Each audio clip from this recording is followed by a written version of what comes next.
السلام عليكم، معكم أحمد من مستو فاونديشن. حوار تاريخي ما بين شيعي عراقي وشيعي سعودي لا يفوت صراحة. لا تنسوا تتابعوا على المستو فاونديشن وتعملوا لايك للفيديو وتنشروه. خلينا نسمع. بس من رخصتكم انطوا المايك لحسين السعودي، عليكم العباس بدون مقاطعة يا أخوي، بدون مقاطعة. تفضل أخوي حسين. أشكرك يا كاظم. لا حنا نتكلم، لازم نتكلم اليوم بشكل واضح. أنا شيعي ومكتوب على هويتي سعودي، مواطن سعودي. عقائديا لربما أختلف مع آل سعود، ولكن أنا أعترف أن آل سعود سوونا بشر. أنا شيعي من محافظة القطيف في شرق المملكة السعودية، ودرست فيها لين الثانوية، وبعدها جيت الرياض درست الماجستير، والحين أنا شغال أستاذ ومدرب موارد بشرية واستشاري. للأمانة آل سعود ما عندهم تفرقة ما بين محافظاتنا والمحافظات الثانية، بس عشان حنا شيعة. القطيف والحسا شوارعنا نظيفة، خدمات ممتازة، كهرباء وموية وغذاء، وتعليمنا ممتاز الحمد لله. وباختصار آل سعود يبغون يسوون بشر. أنا آسف، يعني الحين بتقولون هذا طبال وما أدري إيش. لا بالعكس، هذا الكلام معروف عند أوساطنا الشيعية في شرق المملكة. أنا يحز في نفسي بأمانة أن أي سلطة شيعية موالية للإمام علي عليه السلام ما تأدي الأمانة بحق شعوبها. حنا شيعة المملكة قاعدين نناظر اللي يصير في العراق وفي إيران وسلطة الحوثي في اليمن، وسابقا بشار الأسد. للأسف آخر شيء يفكرون فيه هو الإنسان. حسين يعني كل عقلك تريد تقنعني آل سعود مو مضطهدين الشيعة بالسعودية بربك؟ والله يا بس دقيقة، بس لو تسمح لي يا كاظم، موضوع الاضطهاد في الدول العربية تراوح من بلد إلى آخر، ولكن اللي أنا قاعد أركز عليه الحين هو بناء الإنسان. دقيقة بس، والبناء الإنسان والاهتمام بالخدمات العامة. أكيد آل سعود ما يحبون أحد يتدخل بالسياسة، وهذا أمر طبيعي لأنهم ما يبغون زعزعة سياسية في البلاد. ولكن الآن أنا كشيعي بعيد عن السياسة، إيش المزايا اللي أحصلها؟ ولذلك أنا بسألك الحين، هل أنا آمن في بلدي؟ نعم. هل أحد يتعرض لي على الهوية ويقتلني بناء على تشيعي؟ لا. هل أتعلم بشكل جيد؟ نعم. هل شوارعنا وطرقنا مزفلتة؟ نعم. هل في كهرباء وماء وبنزين على مدار الساعة بأسعار رخيصة؟ نعم. هل أحصل على منحة تعليمية بخارج البلاد أو داخلها على حساب الدولة براتب جيد كطالب؟ أي نعم. هل عندي وظائف بكامل سلاك الدولة؟ جيش، أمن، شرطة، مباحث، تعليم عالي، صحة، نفط، هندسة وطيران؟ أقول لك أي نعم. هل أنا كمواطن سعودي شيعي لي الأولوية بالتوظيف في شركات القطاع الخاص والعام علاوة على الأجانب؟ إيه نعم. الاضطهاد يا كاظم ما هو عدم السماح بالتظاهر في البلاد بس، وإنما تعطيل لعقل الفرد وإجباره على الركض وراء لقمة العيش.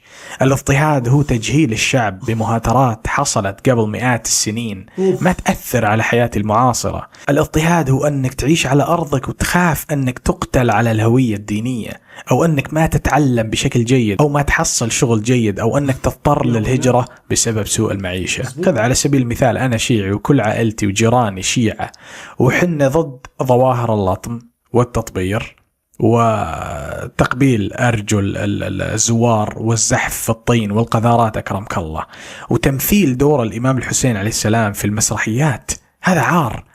أنا الحين مدرب موارد بشرية واستشاري علاقات عامة هنا في الرياض، وعندي بيت وسيارة وعندي أطفال الحمد لله، وأتحدث لغتين. كيف تبغاني أقبل على نفسي بمكانتي الاجتماعية أني أروح ألطم وأضرب نفسي وأجلد روحي وأنزل لهذا المستوى؟ رغم أن الحسين عليه السلام هو أحفاده العشر مستحيل واحد منهم لطم. ومع الأسف أنا بكل أمانة أقولها، لو أن إيران اللي تحكمنا في السعودية الآن هناك احتمالية كبيرة أني أقبل بظاهرة اللطم أنا وعائلتي، لأن بكل أمانة ما راح أكون متعلم بهذا المستوى اللي وفروه لي آل سعود. بالعباس بس لحظة من رخصتك، المعذرة للمقاطعة، بالعباس جاي تخبل من حكيك هذا. والله العظيم احنا بالعراق عيشتنا خياس ودمار. احنا بالعراق ماكو أمن ولا أمان، ماكو حكومة حقيقية، ماكو وزارات، ماكو تعليم ولا صحة. شوارعنا آخر مرة بلطها صدام وحق هذا أبو فاضل. مستشفياتنا تقول مضروبة كيميائي، جهالنا يشربون جقاير ويكبسلون من أول ابتدائي. وحق أبو فاضل بآخر إحصائية قريتها عدنا بالعراق 1,000,000 شاب مدمن مخدرات. وهمي أنا شغل ماكو، عملة بالقاع، اقتصاد ريعي، تعرفون شنو يعني اقتصاد ريعي؟ يعني؟ ثلث الشعب موظفين بالقطاع العام، يعني حكومة جاي ترشي الشعب خاطر نسكت على البوق والميليشيات المتقاسمة للسلطة، وماكو عراقي ما له علاقة بميليشيا لو فصيل حتى تمشي أموره. وحكومتنا ولائية الإيران اللي تحتقرنا إحنا العرب، وحق هذا أبو فاضل الإيراني يجي يمنا عبالك ملك وجاي ذل بينا باسم الولاية والمعصوم. والله العظيم إحنا الشيعة أثبتنا فشلنا قدام العالم، وما بينا واحد شريف يشتغل بالسياسة. والمشكلة أني أنا قبل سنتين كنت بلبنان وهم شفت نفس التأثير هناك. دولة منهارة تابعة لإيران، وشوارع كلها مكسرة، تعليم واقتصاد وصحة منهارين في شيعار. والله العظيم يا حسين أنا هسه تأكدت أنه الشيعة جماعتنا يعرفون روحهم مو مطولين بالحكم، ولذلك جاي ينهبون الفلوس ويهربوها برا، وما عندهم مشروع حقيقي لبناء الدولة. نعم. وهاي معلومة إلك هسه أقولها قدام العالم، أكو 40 مليار دولار مجمدة بلبنان من فلوس السياسيين الشروقية الشيعة جماعتنا. دقيقة بس اسمح لي يا أخوي كاظم، تدري وش المشكلة الحقيقية الحين؟ في قسم كبير من العرب ما يدرون شيء عن إيران والدول المحكومة منها، وما يدرون أن مع الأسف الإيرانيين ينظرون نظرة دونية للعرب، مصدقين كل المشروع الإيراني لمجرد أن إيران تحارب إسرائيل. صح. والمعطيات واضحة ترى. أبغى العرب ينظرون وش سوت إيران في العراق وش اسمه سوريا ولبنان واليمن، وحتى في الشعب الإيراني نفسه وش سوت من دمار للإنسان والحجر والشجر. وحنا شيعة، حنا شيعة في السعودية والكويت والبحرين وعمان عايشين في أفضل حال، وربنا إن شاء الله لا يغير علينا. قسمات يا كاظم، إن حنا الشيعة أقلية في السعودية، ولو قررت الأغلبية السنية الثورة على آل سعود راح تلقانا حنا في طليعة المدافعين عن آل سعود السنة. إيش رأيك؟ الواقع يقول إن الشيعة في العصر الحديث ما بنوا شيء في أي دولة حكموها. شوارعنا، مستشفياتنا، مدارسنا والبنيات التحتية كل أبوها مبنية من رجال دولة سنة سابقين. والشركات الاستراتيجية العملاقة الاستثمارية برضو. ولذلك الشيعي السياسي هدفه الأول والأخير في الحياة هو النهب والخطف وإرهاب الشعب وتجويعه حتى يقبلون فيه، لأنه إنسان منحط يحكمهم.